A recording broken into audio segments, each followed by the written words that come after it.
매주 금요 기도의 시간에 차례로 묵상하고 있는 사무엘하 설교 20번째 시간입니다. 오늘은 사무엘하 15장 1절에서 6절을 읽었고, 말씀의 제목은 압살롬의 반역입니다. 다윗의 아들인데 다윗의 향기가 나는 것이 아니라 사울의 냄새가 나는 압살롬. 지난 금요기도의 설교 대응 가운데 한 절이었습니다. 사무엘서는 종종 사울과 다윗과 사울을 비교하곤 합니다. 다윗은 하나님 마음에 합한 사람으로 살았고, 사울은 사람 마음에 합한 사람으로 살았습니다. 하나님 마음에 합한 사람으로가 신앙적이라면, 사람 마음에 합한 사람으로는 당연히 불신앙적입니다. 그래, 다윗이 범사에 중요한 선택을 하고 중요한 결정을 할 때 신앙적이었다면, 사울은 범사에 중요한 결정을 하고 선택을 할 때 불신앙적이었습니다. 그리스도인으로 살아가면서 하나님 마음에 합한 사람으로가 어려운 이유가 있습니다. 하나님 앞에서 자신의 원함을, 자신의 욕망을 끊임없이 내려놓아야 하기 때문입니다. 우리 주님 겟세마네 동산에서의 기도의 모범은 나의 원대로 마오시고 아버지 원대로 되기를 원하나이다입니다. 하나님은 완전하시고 예수님은 부족하셨기 때문에 하나님 앞에서 자신을 내려놓으신 것이 아닙니다. 잘 아시는 바대로 예수님은 범사에 완벽하십니다. 그 완벽하신 주님임에도 불구하고 주님의 원하심을 내려놓고 순종을 통해서 하나님의 뜻을 이루어 가시니 지극히 복음적 신앙입니다. 반면에 사람 마음에 합한 사람으로가 쉬운 것은 자기 소견에 오른 대로, 욕심대로, 욕망대로 살면 되는 것이기 때문입니다. 사람 마음으로 합한 사람으로의 특징은 하나님이 아니라 사람을 위하는 것 같지만 아닙니다. 사람을 위하는 것이 아닙니다. 자신이 중심이요 자신의 목적을 위해 사람도 하나님도 이용하는 것입니다. 사울이 그랬습니다. 사울은 목적 달성을 위해 백성들을 이용했고 사무엘도 이용했고, 때로는 믿음이 아닌데 믿음인 척 자신을 표현하기도 했습니다. 문제는 다윗의 아들 압살롬이 그 사울의 길을 따르고 있는 것입니다. 사울의 길을 따르고 있는 압살롬의 반역을 보겠습니다. 압살롬은 다윗의 많은 아들들 가운데 가장 뛰어난 아들이었다 했습니다. 여러 가지 면에서 그러했습니다. 지난주에 한번 보았죠. 압살롬의 외모 어떠한가? 다시 한번 볼까요? 사무엘하 14장 25절 26절에 보면 온 이스라엘 가운데서 압살롬같이 아름다움으로 크게 칭찬받는 자가 없었으니 그는 발바닥부터 정수리까지 흠이 없었다. 그의 머리털이 무거움으로 연말마다 깎았으며 그의 머리털을 깎을 때에 그것을 달아본즉 그의 머리털이 왕의 저울로 200세겔이었더라. 대단하죠. 머리털은 당시 힘의 상징이었거든요. 외모에서만이 아니에요.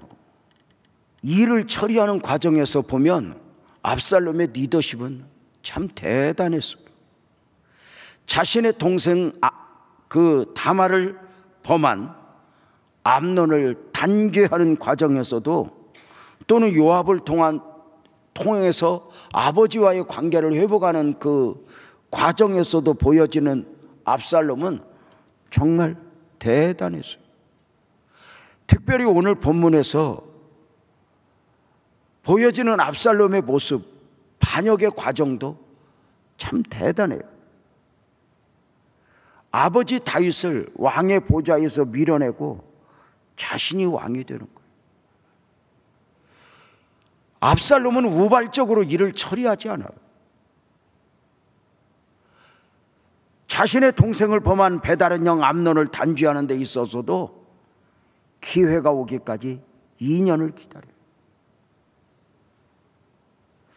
암논을 단죄하고 이방나라 그술에 도망가서도 3년을 지내고, 고국으로 돌아와서도 2년을 보내면서 호시탐탐 왕의 자리를 탐내게 돼요. 압살롬은 보면 목사로서 참 좋아하는 것이 보여요. 자기 감정을 조절하는 능력, 그리고 기회가 오기까지 기다림의 능력도 참 탁월했어요. 신앙 안에서의 기다림은 능력이고 믿음이거든요.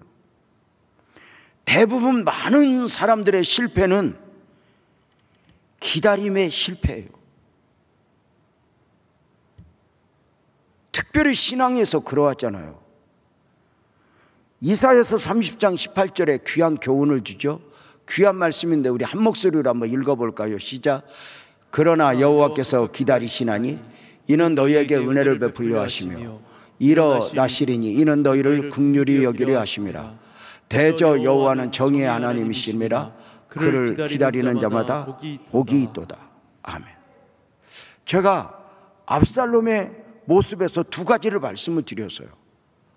하나는 자기 감정을 조절하는 능력.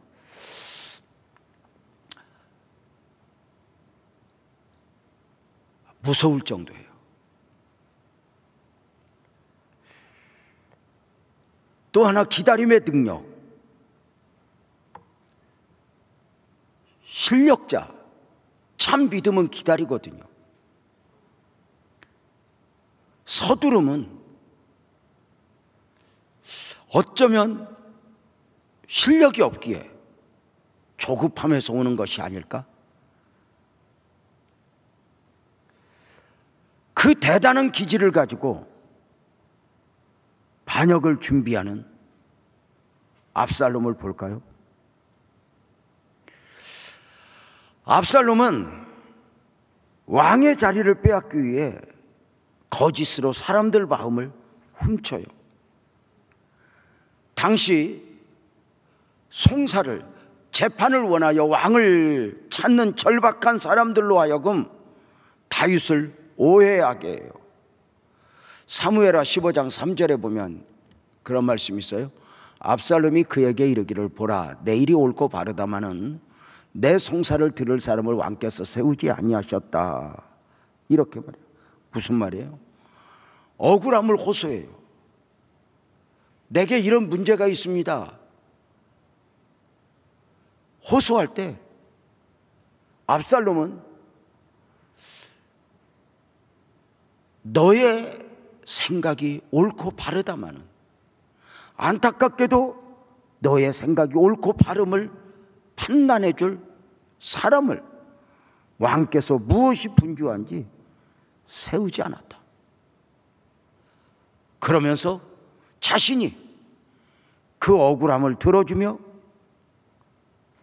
재판관이 되어줍니다. 사무엘하 15장 4절도 볼까요? 또 압살롬이 이르기를 내가 이 땅에서 재판관이 되고 누구든지 송사나 재판관이 있어 내게로 오는 자에게 내가 정의를 베풀기를 원하노라. 그래서 놀랍게 오면 옳고 그름이 아니에요. 이미 목적이 정해졌어요. 사람 마음을 훔치는 것이기 때문에 옳으냐 그르냐가 아니라 그가 무엇을 원하느냐에 따라서 판단을 해주는 것이죠. 이런 말이 있잖아요. 목적을 가진 정의는 정의가 아니다. 어떤 면에서 요즘에 어떤 정치적 용어 중에 하나가 선택적 정의라는 말이 있어요. 인간의 죄성 안에서 나오는 건데요, 내 편은 다 옳고 상대편은 다 그르고 나는 정의이고 다른 사람은 문제이고. 사랑하는 성도님들, 사람 마음을 어떻게 빼앗아야 하는지 압살롬은 굉장히 잘 알아요.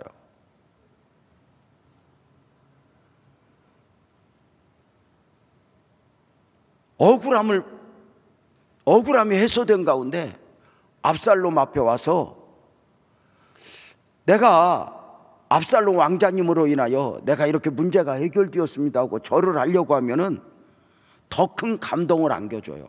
어떻게? 5절 6절에 보면은 그렇게 말하죠. 사람이 가까이 와서 그에게 절하려고 하면 압살롬이 손을 펴서 그 사람을 붙들고 그에게 다가가 입을 맞추니 일으키는 거예요. 이러하지 않아도 된다고. 이스라엘 무리 중에 왕께 재판을 청하러 오는 자들마다 압살롬의 행함이 이와 같아서 마치 서민들을 이해하는 것처럼 이스라엘 사람들의 마음을 압살롬이 훔쳤다, 이렇게 이야기를 해요. 그 잘난 왕이, 특별한 왕자가, 그 잘난 사람이, 그렇게 대단한 사람이 자신의 고충에 대하여 들어줬을 뿐만 아니라 절하려고 하면 이러하지 말라고, 그리고 내려와서 무릎을 피기하고 안아주니 얼마나 감동이었겠어. 자, 이렇게 4년 동안 기다려요. 참 대단한 것 같아요. 사람들 마음을 4년 동안 이렇게 빼앗아요. 그리고 때가 되었다 싶었는지 압살롬은 아버지 다윗 왕에게 헤브론으로 가겠다고 청원을 해요. 이렇게 말해요. 그 술에 있을 때 서원한 것이 있는데 그 서원을 갚기 위하여 내가 헤브론으로 갔으면 좋겠는데 아버지 허락해 주세요. 거짓말을 하는 거예요. 압살롬은 아버지가 그랬던 것처럼 헤브론으로 가서 왕이 되어 스스로 왕으로서 자기 자신을 선포하기 위험이었죠. 아버지의 허락 가운데 그대로 헤브론으로 가서 왕이 되니 15장 10절에 보면 나오죠. 이 압살롬이 정탐을 이스라엘 모든 지파 가운데 두루 보내어 이르기를 너희는 나팔 소리를 듣거든 곧 말하기를 압살롬이 헤브론에서 왕이 되었다. 압살롬이 다윗을 왕의 보좌에서 아버지 다윗을 밀어내기 전에 헤브론에 가서 왕이 된 이유가 있어요. 헤브론이 우선은 자기 정치적 자기 고향이에요. 또 하나, 여러분 아시죠? 사무엘상 우리가 설교를 들었던 대로 사울이 죽고 다윗이 이스라엘의 왕이 되었을 때 처음부터 통일 이스라엘의 왕이 된 게 아니에요. 헤브론에서, 유다 지파 수도인 헤브론에서 1차로 기름 부어 왕의 직임을 맡게 돼요. 그렇게 7년 동안 유다 지파 그리고 헤브론 사람들의 절대적인 지지 아래 어쩌면 정치적으로 다윗은 자기 기반을 닦았어요. 그리고 7년 반 만에 통일 이스라엘의 왕이 되면서 다윗은 수도를 예루살렘으로 옮기게 돼요. 어쩌면 유다 지파, 특별히 헤브론 사람들은 여기에서 어떤 면에서 정치적 소외감을 느낄 수도 있었을 거예요. 그 헤브론에 가서 왕으로서 자기 자신을 선포하는 거예요. 군대를 일으키려는 거예요. 예루살렘에 있는 아버지와 전쟁을 불사할 준비를 하는 거예요.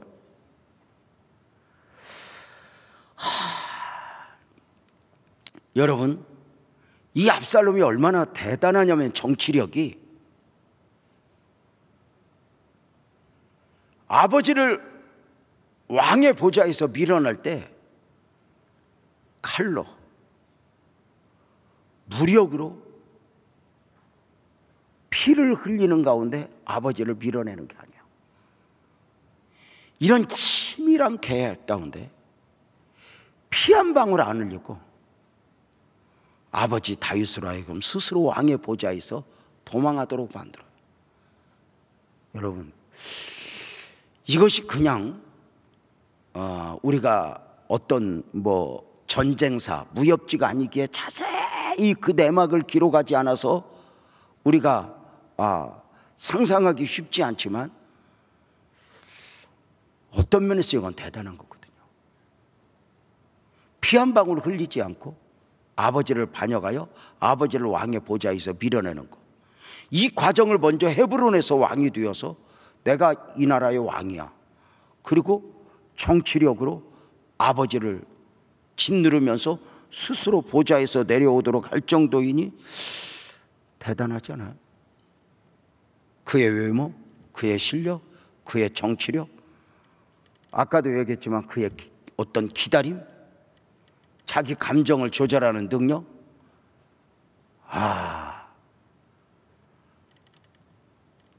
표정이, 그런데요 목사님 이런 것 같아요.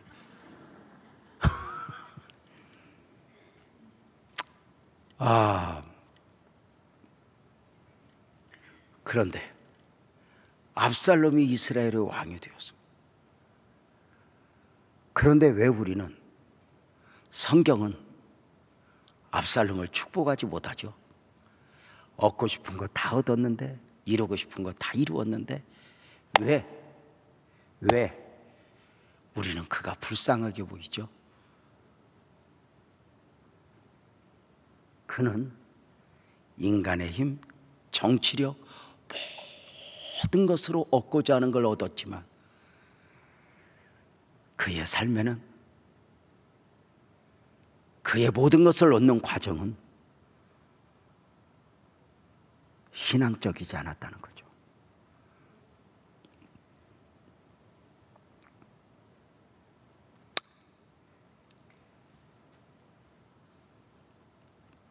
압살롬의 안타까움은 신앙적이지 않아요. 모든 상황 속에서 압살롬은 하나님을 구한 적이 없어요.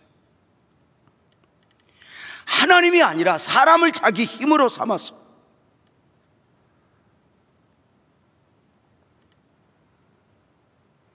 시편 기자의 권면을 보았었죠. 시편 146편 3절에서 5절을 보면, 귀인들을 의지하지 말며 도울림이 없는 인생도 의지하지 말지니 그의 호흡이 끊어지면 흙으로 돌아가서 그날에 그의 생각이 소멸하리로다.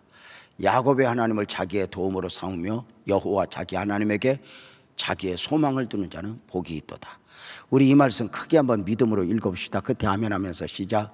귀인들을 의지하지 말며 도울림이 없는 인생도 의지하지 말지니 그의 호흡이 끊어지면 흙으로 돌아가서 그날에 그의 생각이 소멸하리로다. 야곱의 하나님을 자기의 도움으로 삼으며 여호와 자기 하나님에게 자기의 소망을 두는 자는 복이 있도다. 아멘. 32년 전에 이렇게 이제 교회 개척을 준비할 때 이런 말씀들을 이렇게 정말 깊이 담게 되어서, 도울림이 없는 인생도 의지하지 말라.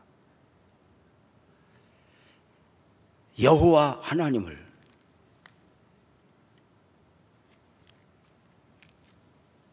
도움을 삼고 그 하나님을 자기 소망으로 삼는 자는 복이 있도다. 이 말씀을 믿어버린 거예요.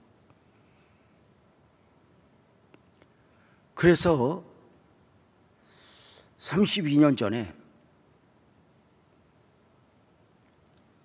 십자가도 없이 간판도 없이 그 처절한 지하실에서 예배당을 시작할 때에 돌이켜보면 그 어떤 사람을 향해서로 누구를 향해서도 내가 이렇게 교회를 개척하는데 왜 나를 도와주지 않지 하는 마음이 정말 스스로 돌이켜보면 그런 마음이 거의 없었던 것 같아요. 딱 정리가 돼 있었던 것 같아요. 사람이 나를 도와주면 반찬 색깔은 하나 더 늘어나지만 해답은 될 수 없다. 사람이 나를 도와주면 오단벌은 더 생길 수 있지만 그것이 해답이 될 수 없다는 것이었어요. 결국은 하나님의 터치, 하나님의 은혜를 바랐던, 하나님은 기가 막힌 방법으로 사람을 의지하고 사람을 기대하는 마음을 내 안에서 없애는데 참 오랜 시간이 걸린 것 같아요. 결국은 하나님이 은혜여야지 누구 사람이 아니었던 거죠. 지금도 32년 전에 정말 하나님의 은혜 가운데 이 안산에 와서 내가 어떻게 건물을 얻어야 하지? 돈은 없잖아.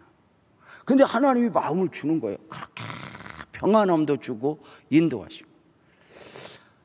그래서 지금도 잊지 못해요. 32년 전에 저 원곡동, 지금 성광교회 옆이죠. 그 옆에 성광부동산이 있더라고요. 성광교회 집사님 같아요. 부동산 문을 열고 들어갔더니 성광교회 달력이 걸려 있어요. 그래서 제가 성광교회 집사님이세요? 그랬더니 그렇다고. 웬일이냐고. 그래서 제 교회 전도사인데 개척하고 싶어서 왔다고. 예배 드릴 수 있는 공간 하나 얻을 수 있을지 모르겠다고, 구할 수 있을지. 그랬더니 이렇게 묻는 거예요. 돈은 얼마나 있냐고. 없다고. 왜 왔냐고. 그랬더니 하나님이 응답을 주셔서 왔다고. 그랬더니 그분 말이 걸작이에요. 지금도 응답을 주신 양반한테 가지 왜 나한테 왔냐고. 모르겠다고. 그런데 하여튼 하나님이 일 가라 하신 것 같은 느낌이 있다고. 그러면서 가라 하는데 그 소파에 앉아서 한 20분을 주여 주여 주여 하고 있었던 기억이 있어요. 압살롬은 사람을 구했어요.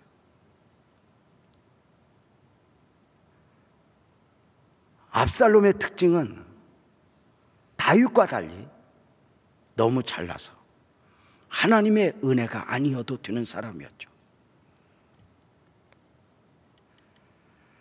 사랑하는 성도님들,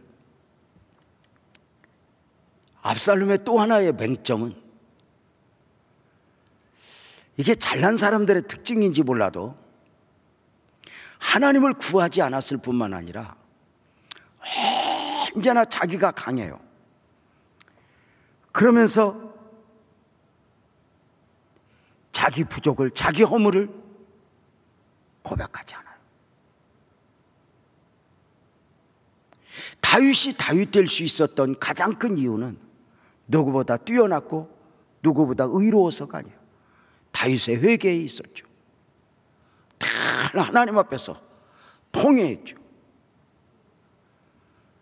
복음적 그리스도인의 특징은 무엇인가? 하나님을 구하죠. 하나님 앞에 가까이 가죠. 완전할 수 없으니 허물이 있을 때마다 회개하며 하나님을 구하는 것이죠.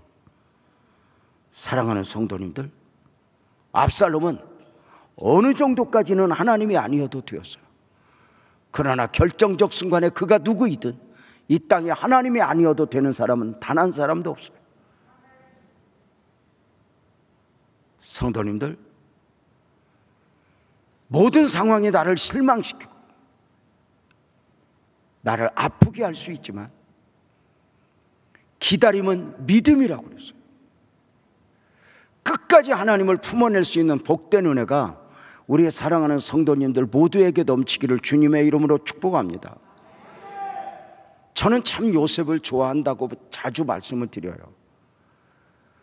요셉이 노예 생활 10년 했고 감옥 생활 3년 했어요. 그가 노예 생활 10년, 감옥 생활 3년은 정해진 게 아니에요. 그의 매력은 기다림이었어요. 언제까지 노예 생활을 해야 할지 모르지만 그날이 오기까지 기다려요. 언제까지 감옥 생활을 해야 할지 모르지만 그 감옥 안에서 기다려요. 그냥 기다리는 게 아니에요. 어떻게 기다렸죠? 노예 생활을 하지만 노예처럼 산 것이 아니라 주인처럼, 감옥에서 죄수로 잡혀 있지만 죄수처럼 산 것이 아니라 간수처럼, 적어도 자기 자신 안에서 무너지지 않아요. 제가 그 요셉을 이야기할 때 가장 큰 매력은 무엇이냐면 총리 되기 전에 시련과 연단을 이겨내는 모습보다는 총리가 된 후의 기다림이에요. 어떤 기다림? 이렇게 말씀을 드렸던 거 기억나세요? 다윗이 애굽의 총리가 되고서도 아버지와 자기 형제들을 찾아가지 않았다는 거예요. 몇 년? 9년을. 저 같으면 힘이 없을 때는 믿음이고 힘이 없을 때는 신앙이다가 힘이 생기면 힘으로, 무언가 방법이 있으면 내 방법으로 할 것 같아요. 그런데 요셉의 매력은 힘이 없을 때만이 아니라 힘이 있는데, 권세가 있는데 끝까지 신앙적이었다는 것이죠. 제가 요셉이었다면 아마 총리가 되고서 제일 먼저 아버지부터 찾아갔을 것 같아요. 아버지, 내가 이렇게 성공했어요. 그래서 아버지 사는 곳에 빌딩을 하나 지어주고, 아버지, 이곳에서 월세 받아서 사세요. 제가 자주 올게요. 뭔가 이랬을 것 같단 말이에요. 그런데 나를 팔려오게 하신 하나님, 나를 총리 되게 하신 하나님, 지금까지 나를 인도하신 하나님을 얼마나 끝까지 믿어버리냐면, 여기까지 인도하신 하나님이, 실수가 없으신 그 하나님이 아버지도 나 반드시 아멘 합시다 만나게 하리라. 지금까지도 하나님의 은혜였으니 앞으로도 은혜일지라. 사랑하는 성도님들, 그 하나님의 은혜를 믿고 또 기다리고 믿고 또 가봅시다. 우선 내 맘대로 되지 않아도 우리 자신 포기하지 말고 바랄 수 없는 중에 바라고,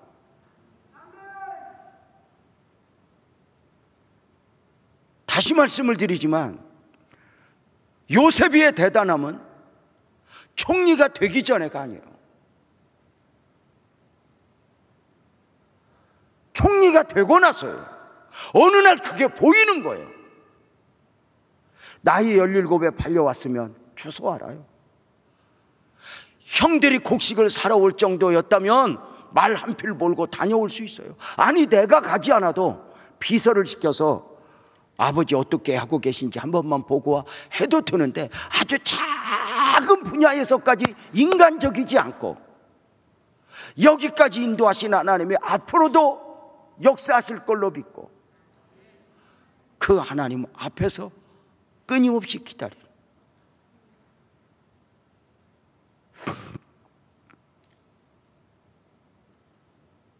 그 하나님을 기다릴 줄 아는 매력이죠. 힘든 일이 있을 때 제일 힘든 건 힘들어서 힘든 것보다 내가 힘든 걸 누구한테 보여주고 설명해야 되니까 힘든 거거든요. 그래서 요셉은 입을 닫아요. 오랜 날 동안 입을 닫아요. 왜 노예가 되었는지, 왜 감옥 생활을 하게 되었는지 입을 닫아요.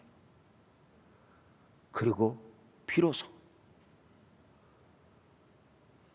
요셉이 팔려온 지 22년 만에 형들을 만나 입을 열어요. 형님들이 나를 팔았으므로 근심하지 마소서, 한탄하지 마소서. 하나님이 생명을 구원하시려고 나를 이곳에 보냈습니다. 그동안은 믿었는데 이제는 눈으로 보면서 하나님을 이야기하는 것이죠. 22년 만에 총리가 되고서 9년 만에 곡식을 사러 온 형제들을 보면서 고백하는 거예요. 창세기 49장에 나오는 거죠. 형님들이 나를 팔았으므로 근심하지 마세요, 한탄하지 마세요. 하나님의 생명을 구원하시려고 나를 보냈습니다. 나를 수없이 절망시키고 절망케 하고 좌절케 하는 요인들 앞에서 끝까지 하나님을 기다리는 것. 우리 가족 중에 믿지 않는 가족이 있어요. 개인적으로 때로는 하나님이 울게 하면 정말 많이 울게 하죠.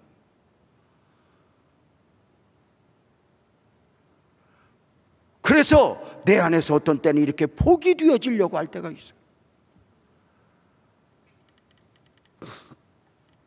어떤 목사님은 나는 예수 믿고 우리 가족들 처갓집 뭐 이쪽 저쪽 안 믿는 사람 싹 전도했다 그러면 와 대단하다 그런 게 아니라 미워요. 아니 나는요. 그런데 어느 날 사도행전을 읽는데 주님이 만져주는 거예요. 예수님 동생들이 예수님을 믿지 않았어요. 예수님 죽으시고 부활할 때까지요. 놀라운 것은 예수님이 하늘로 승천하신 후에 마가 요한의 다락방에 예수님 동생들이 있어서 그 모습을 보면서 그 말씀을 통해서 저를 만져주시는 하나님의 은혜를 볼 수 있었어요. 유난히 그 전날 울게 하시더니 예수님도 살아계실 때는 동생들이 예수님 앞에 오지 않았지만 예수님 승천하신 후에 가장 복된 자리에 있어지는 모습을 보면서 나를 좌절케 하고 절망케 하는 많은 요인들 앞에서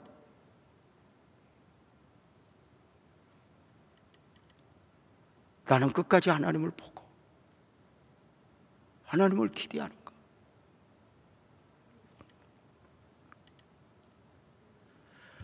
결코 신앙적이지 않았던 압살롬, 너무 잘나서 하나님을 구하지 않았던 압살롬, 그냥 신앙적이지 않았던 것이 아니라 안타깝게도 압살롬이 어떤 중요한 결정을 내리고 선택을 하고 쟁취하는 과정을 보면 그 안에 사탄의 속성이 보이는 거예요. 압살롬이 아닌 거예요. 압살롬이 자신의 의지 가운데 왕위를 찬탈하는 것 같지만 사실은 압살롬 스스로 사탄에게 유린당하는 것이었죠. 가룟 유다의 마음에 예수 팔려는 생각을 넣었던 마귀가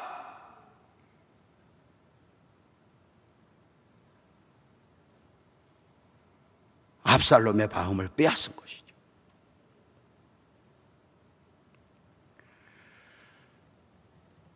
십자가의 길을 말리는 제자들을 향하여 주님이 사탄아 물러가라 말씀하셨어요. 우리는 그 말씀을 보면서 내 말이 내 말이 아닐 수 있고 내 주장이 내 주장이 아닐 수 있다는 거예요. 유다가 아닌 거죠. 압살롬의 욕망을 마귀가 이용하는 것이었죠. 압살롬의 반역의 과정에서 보여지는 사탄의 속성, 그 처음은 자기를 위하여예요. 사무엘하 15장 1절에 보면 그 후에 압살롬이 자기를 위하여 병과 말들을 준비하고 호위병 50명을 그 앞에 세우니라. 왕의 신하이면서도 마땅히 신앙적이어야 했던 그는 하나님을 위하여도 없어요. 누구를 위하여도 없어요. 언제나 자기를 위하여. 사랑하는 성도님들, 가룟 유다의 마음에 예수 팔려는 생각을 넣었던 마귀에게 마음을 빼앗긴 이 압살롬이 자기를 위하는 것이 자기를 위하는 것일까? 아니죠. 우리가 복음적 그리스도인들, 이 복음 안에서 우리가 정리되는 게 뭐예요? 나를 위하여 아무리 머리를 써봐도 나를 위한 것은 나를 위한 것이 아닐 수 있다는 거였어요. 왜냐하면 인간은 기본적으로 처음부터 끝까지 죄에 중독되어 태어났기 때문에 나를 위한 것이 아니에요. 그죠? 죄에 중독되었다. 예를 들어서 알코올에 중독된 분이, 마약에 중독된 분이 자기를 위하여 자기 원함을 충족시키길 원해요. 알코올로, 마약으로. 그러나 자기를 죽여가는 거죠. 자기를 위하여 아무리 해봐도 이미 압살롬의 삶을 지배하고 있던 사탄, 맨 나중에 보면 압살롬이 무엇인가를 얻었고 대단한 것 같지만 결국은 압살롬을 위하여는 마귀를 위하여가 되었다는 것이죠. 중요한 결정을 내리고 선택을 할 때 우리가 하나님을 위하여 이렇게 늘 마음을 쏟는 것은 무엇일까? 결국은 하나님을 위한 것이 나를 위한 것이라고 믿기 때문이죠. 그래서 정리를 하면 나를 위한 것은 결국은 마귀를 위한 것이 되고 하나님을 위한 것은 나를 위한 것이 된다.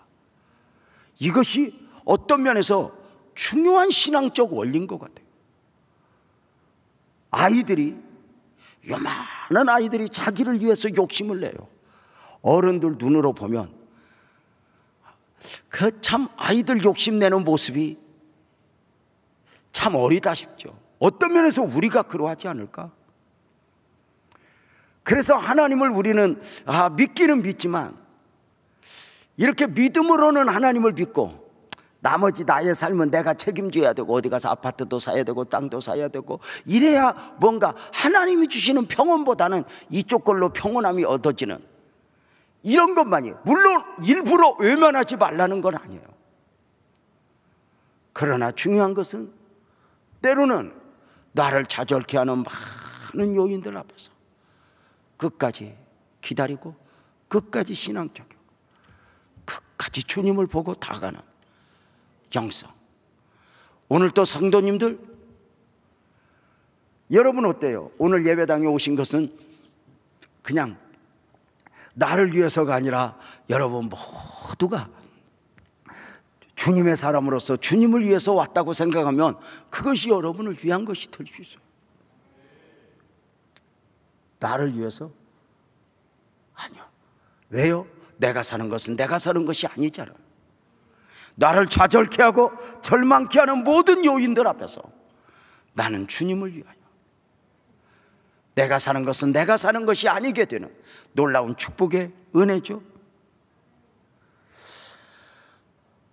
압살롬은 하나님의 마음을 얻어야 하는데 사람 마음을 훔쳐요. 분명한 것은 압살롬이 친절하게 했지만 목적을 가지고 친절한 건 친절한 것이 아니죠. 사기꾼들의 특징이죠. 이 교회 안에도요, 우리가 인간적으로 가깝고 인간적으로 친절한 사람들 참 조심해야 돼요. 새성전 입당을 하고 열심히 소망 가운데 전도를 하는 가운데 돌이켜보면 한 집사님 내외분이, 멋지게 생긴 집사님 내외분이 등록을 했어요. 야, 이게 교회가 사이즈가 커지니까 교회에 어울리는 사람도 있나 보다 싶을 정도로 보기에도 내외분이 좋아 보였지만, 얼마나 내외분이 부르짖어서 기도하냐면 한 번씩 기도하면 막 1시간, 2시간씩 그러는 거예요. 나도 감동을 했고 성도들도 감동을 했어요. 뭐가 문제겠어요? 근데 그분을 좋아하는 분들이 조금씩 늘어지는 가운데 그만 한 번에 문제가 터지고 말았어요. 아니, 그렇게 헌금을 하면 돈이 없었던 사람들이 왜 그 사람한테는 돈을 그렇게 많이 빌려줬냐고. 가장 많이 빌려준 사람이 1억을 빌려줬어요. 난 그 사람이 1억이 있는 줄도 몰랐어. 있는 줄 알았으면 내가 뺏으러 갔을 텐데. 그렇게 통거래하지 말아라. 교회는 복음 공동체다. 복음 위에 그 무엇도 있어서는 안 된다. 그렇게 외쳐도 그 순간 넘어가나 봐요.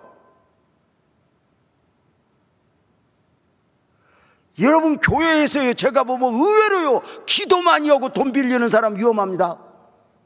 절대로 기도 많이 하는 사람한테는 빌려주지 마. 믿음으로 빌려갖고 안 갚아.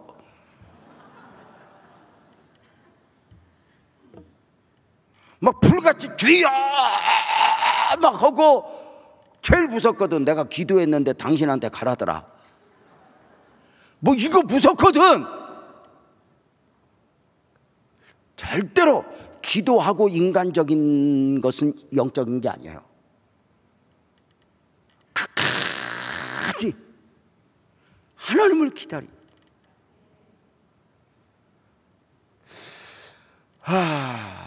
정말 그런 경우 많거든요. 우리 노예 목사님 한 분이 전화가 몇 번이나 왔어요. 목사님 만나주세요. 만나주세요. 카페 가서 만났어요. 만났더니 날 보고 왜 이렇게 나를 만나자고 그러니까 응답받고 왔대. 무섭거든요. 무슨 응답을 받았냐 그랬더니 목사님 5억만 좀 빌려주세요. 아니, 나는 응답을 받은 일이 없는데 왜 너 혼자 응답을 받고 이렇게 빌려달라고 하냐. 그러니까 교회가 크니까 내가 돈이 많은 줄 알아. 그래가지고는 물어봤더니 도대체 응답이 어떻게 왔냐 물어봤더니 꿈에 유 목사님이 싹 지나갔대요. 그래서 그 밤에 그래서 내가 그렇게 잠이 안 왔나 봐. 거기 갔다 오느라고. 저도 그랬죠. 나도 꿈에 조용기가 여러 번 지나갔는데 나는 조용기 목사한테 안 갔는데 왜 당신은 나한테 왔냐. 근데 그날 이후로 그 사람이 나한테 서운해가지고 한 3년 나를 얼굴도 안 봐요.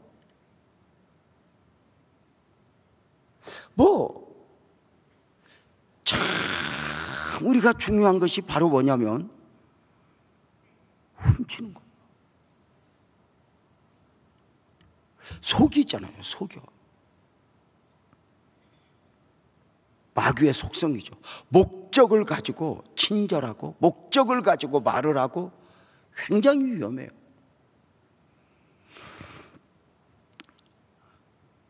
그래서 잠언서 4장 23절은 무릇 지킬 만한 것 중에 내 마음을 지켜라 이렇게까지 말하고 있어요. 그래서 상대적으로 복음은 거짓말하지 않아요. 투명해요. 여러분 혹시 누가 돈 빌려달라고 할 때 이 사기꾼 기질이 있는데 그러면 사기꾼이에요. 목사님이 빌려달라고 그래도 빌려주지 마. 목사님이 빌려달라고 그래도. 나는 우리 아내하고도 돈 거래 안 해.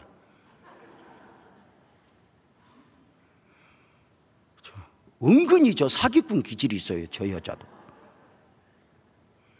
들어가면 안 나와.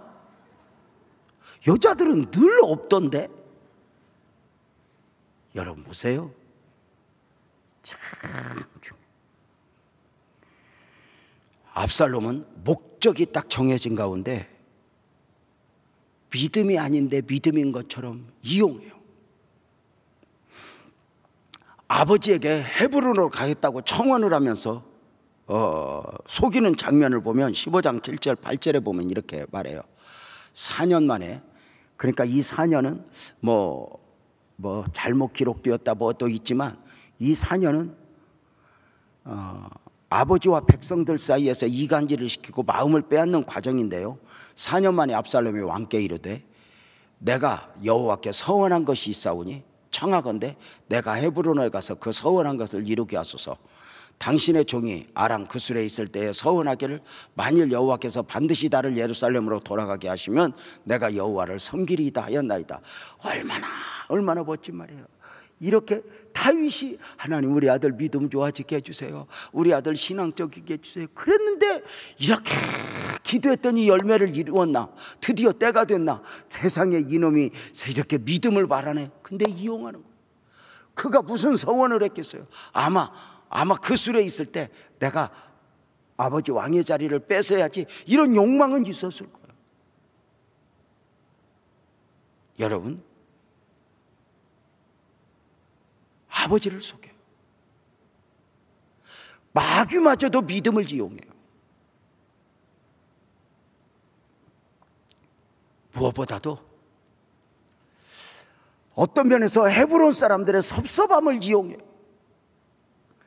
지금은 그런 설교들 많이 안 해요. 우리 이렇게 청년 때 이렇게 초창기에는 뭐 그런 설교도 참 많이 했던 것 같아요. 섭섭 마귀를 잡으라고. 마귀는 그 섭섭함을, 서운함을 통해서 굉장히 그 사람들 마음을 유혹한다고. 성도님들,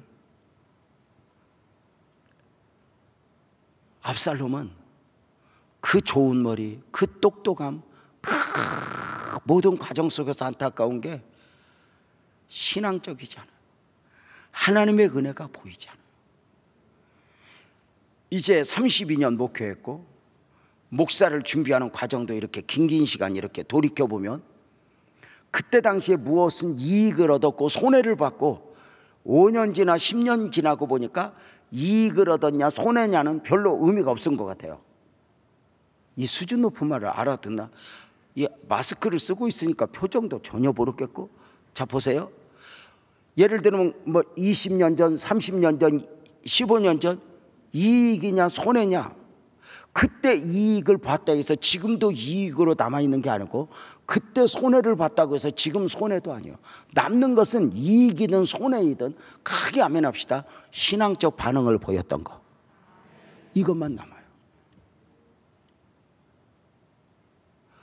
어려울 때 수단과 방법을 가리지 않고 어려움에서 해결되었다 해서 그때 해결되었다고 해서 지금 어려움이 없는 게 아니에요.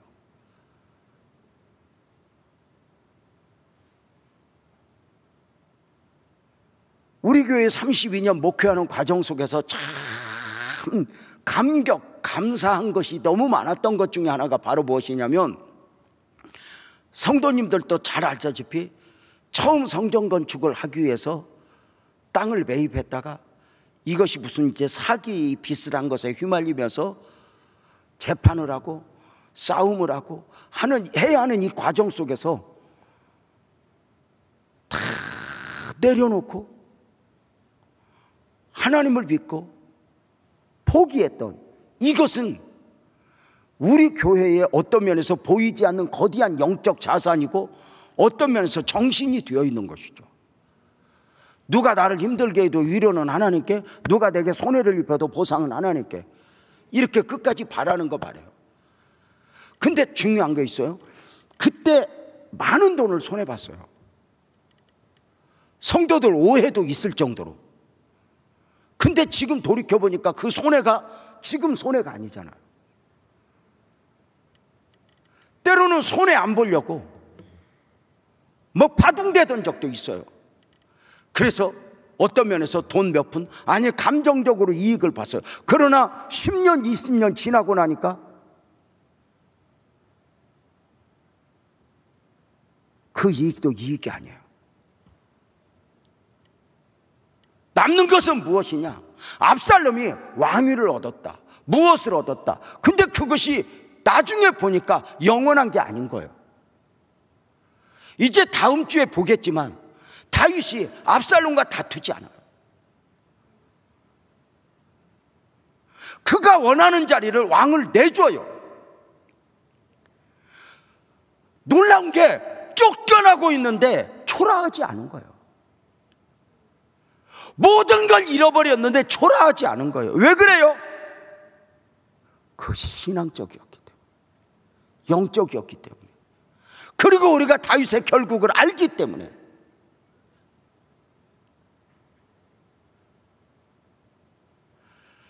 목적을 가지고 친절한 건 친절한 게 아니다. 목적을 가진 정의는 정의가 아니다. 사람은 무엇인가 자기를 포장해서 거짓말을 하면 자기는 똑똑해서 하는 것 같지만 보이거든요. 진솔해야 되고, 신앙적인 건 맑고 깨끗해야 되고. 사랑하는 성도님들, 다시 강조하고 싶어요. 시간이 지나고 보면 과거에 이익봤던 거, 과거에 손해봤던 것이 지금 이익으로, 지금 손해로 그대로 이어지는 게 아닌 거죠.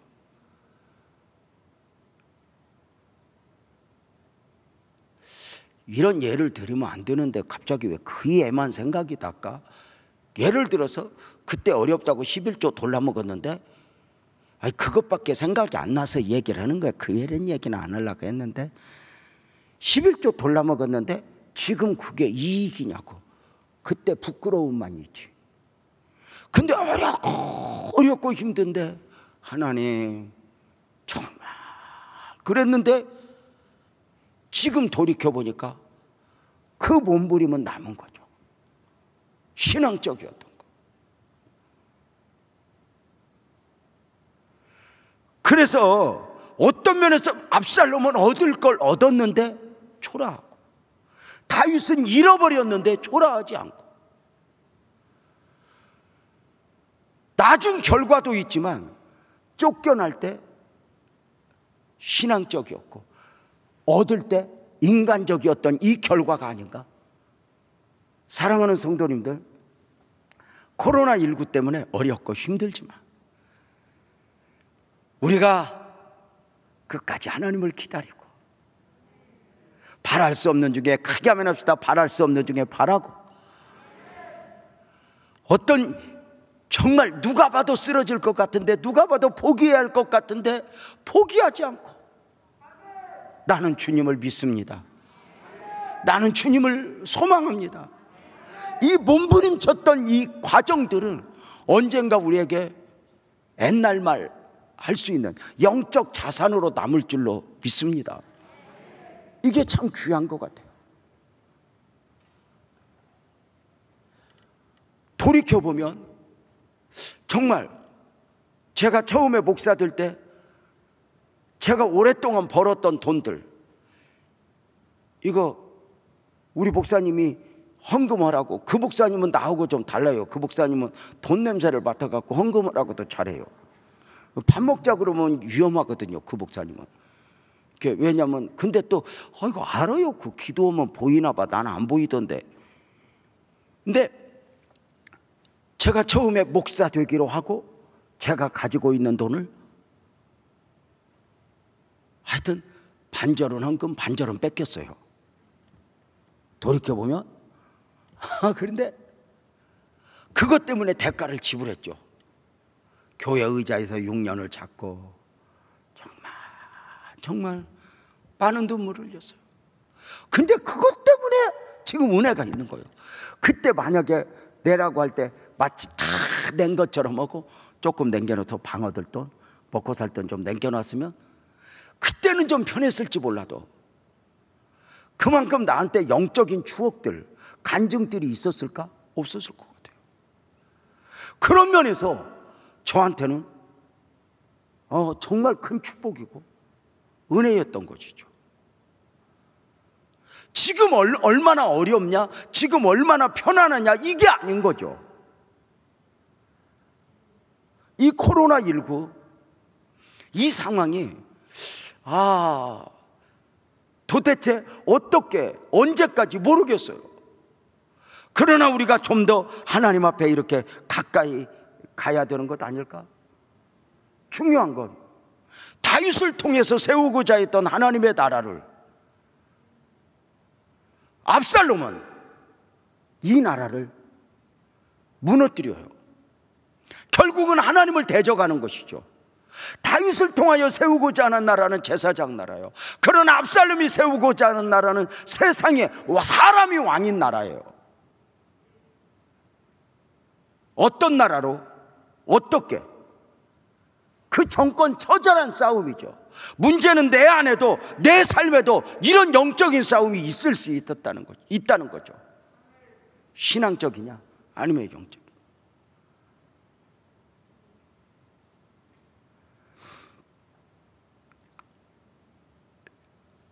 참 제가 돌이켜보면 지금은 많이 타락한 것 같아요. 제가 참 정말 하나님 의지하고 이렇게 했을 때 그 목회하면서 이런 과정 속에서 제 기억에 그 생각이 나요. 한 번은 노예 목사님들 이렇게 모임에 갔는데 노예 어른 목사님, 지금 이제 은퇴하신 분이죠. 그 목사님이 내 손을 꼭 잡더니, 이야, 유 목사님은 머리가 참 좋아. 목회하는 거 보면 유 목사는 똑똑해서 목회 잘 할 거야 하는데, 제가 그 말 듣고 와서 얼마나 회개를 했는지 몰라요. 하나님 사람 앞에 똑똑해 보여서 죄송합니다. 하나님, 이것은 내가 원하는 게 아닙니다. 그렇게 울었던 적이 있어요.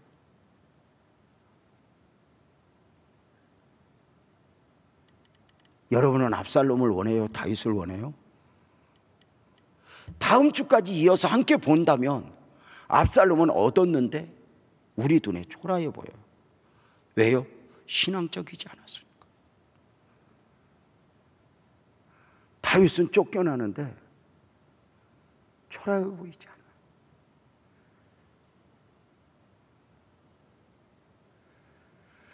그가 힘이 안 들었던 게 아니에요. 울어요. 울며 가요. 그런데 초라하지 않아요. 왜? 끝까지 신앙적이니까. 지금 얼마나 어렵냐, 지금 얼마나 여유가 있냐. 5년만 지나고 10년만 지나보면 그때 어려웠지, 힘들었지, 좋았지는 그때 당시에 별로 남아있지 않아요. 근데 어려워도 울면서도 나는 누구여야 하는가?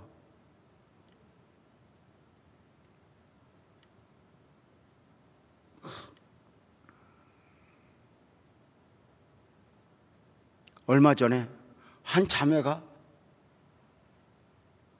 예배 마치고 와서 막 울어요. 무슨 일 있나? 많이 기도했어요. 근데 너무 감사했어요. 저렇게 아픈 일이 있는데 와서 맡겨진 책임을 감당하고 있었구나. 저렇게 힘들었는데. 누가 헌금을 하면 누구보다 여유가 있어서 헌금하는 게 아니고, 누가 와서 봉사를 하면 누구보다 여유가 있어서 봉사하는 게 아니에요. 때로는 다윗처럼 울고, 때로는 아픈데, 때로는 억울한데, 내 삶에 내가 사는 것은 내가 사는 것이 아니라고 고백하며 내 삶에 하나님의 흔적을 담아내는 것 말이죠. 이것이 놀라운 은혜가 아닐까? 저는 이런 말을 종종 했어요. 어려울수록 우리 믿음으로 살자고, 가능성이 보이지 않을수록 믿음으로 살자고. 믿음의 흔적은 남겨야 된다고.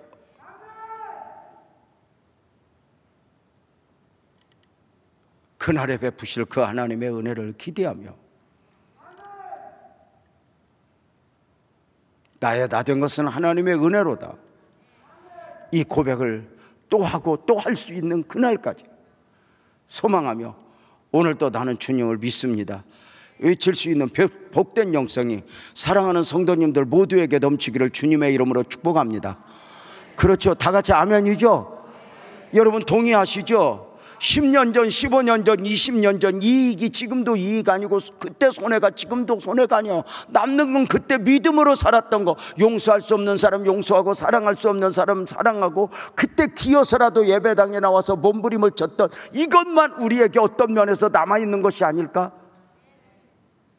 여러분과 함께 찬송하면서 함께 기도하고 오늘 밤 주실 하나님의 은혜를 기대하고 싶어요.